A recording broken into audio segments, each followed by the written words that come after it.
এবছরের উচ্চ মাধ্যমিক পরীক্ষায় উদয়পুর বিবেকানন্দ বিদ্যাপীঠের ছাত্র ধনঞ্জয় দেবনাথ বিজ্ঞান বিভাগের নবম স্থান অধিকার করে পরবর্তীতে শিক্ষক হতে চায়।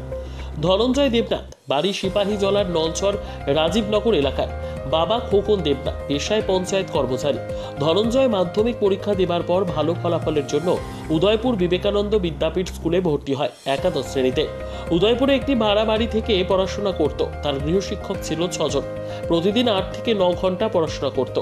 এবছর ধনঞ্জয় 472 নম্বর পেয়ে বিজ্ঞান বিভাগে নবম স্থান অধিকার করেছে।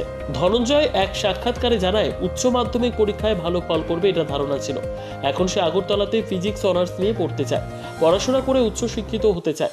ধনঞ্জয় আগামীতে শিক্ষকতা কাজে নিজেকে নিয়োজিত করতে চায়। কারণ হিসেবে বলে, শিক্ষক হলো সমাজের কারিগর। সমাজকে এগিয়ে নিয়ে যেতে পারে শিক্ষকরা, তাই সে শিক্ষক হতে চায়। ক্রিকেট খেলতে ভালোবাসে। ধনঞ্জয়ের এক ছোট বোন আছে। ধনঞ্জয়ের এই সাফল্যে পরিবারের সবাই খুশি। তার এই সাফল্যের জন্য বাবা মা, গৃহশিক্ষক সহ বিদ্যালয়ের শিক্ষকরা গর্বিত।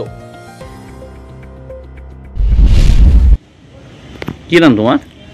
আমার নাম ধনঞ্জয় দেবনাথ। আমি বিবেকানন্দ বিদ্যাপীঠ এইচএস স্কুলের ক্লাস 12-এর বিজ্ঞান বিভাগের একজন ছাত্র। আমি 2023-24 শিক্ষাবর্ষে উচ্চ মাধ্যমিক পরীক্ষায় 472 নম্বর পেয়ে নবম স্থান অধিকার করেছি।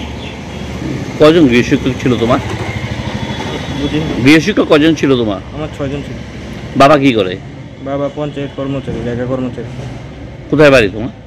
আমার মেন বাড়ি নলছর রাজীবনগর। এখানে থাকো কোথায়? এখানে আমি ভাড়া থাকতাম ইউথ ক্লাবের কাছে।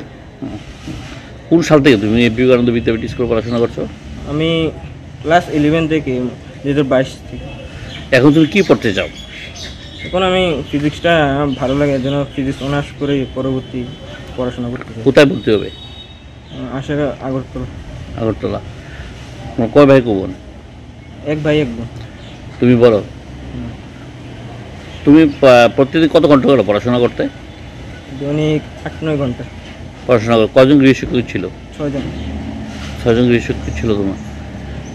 তোমার হবি কি? আমার হবি এমন কিছু নেই, ক্রিকেট খেলতে ভালোবাসো।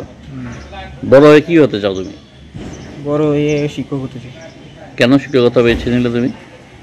শিক্ষক হলো সমাজ তৈরির কারিগর। তাদের প্রফেশনটা আমার খুব ভালো লাগে। তারা যেভাবে স্টুডেন্টরা জীবনে এগিয়ে নিয়ে যাওয়ার জন্য যে কাজটা করে, সেটা খুব ভালো লাগে। তুমি কি আশা করেছিলে তুমি রেজাল্ট করবে? ভালো করব আশা ছিল, কিন্তু প্রথম 10-এ থাকবো সেটা আশা করি। আর তোমার সবচেয়ে বেশি তোমার কৃতিত্ব কার? পড়াশোনা করার ক্ষেত্রে কৃতিত্বটা কার তোমার? প্রথমেই বাবা মা, এরপরে গৃহশিক্ষক এবং স্কুল শিক্ষকরা।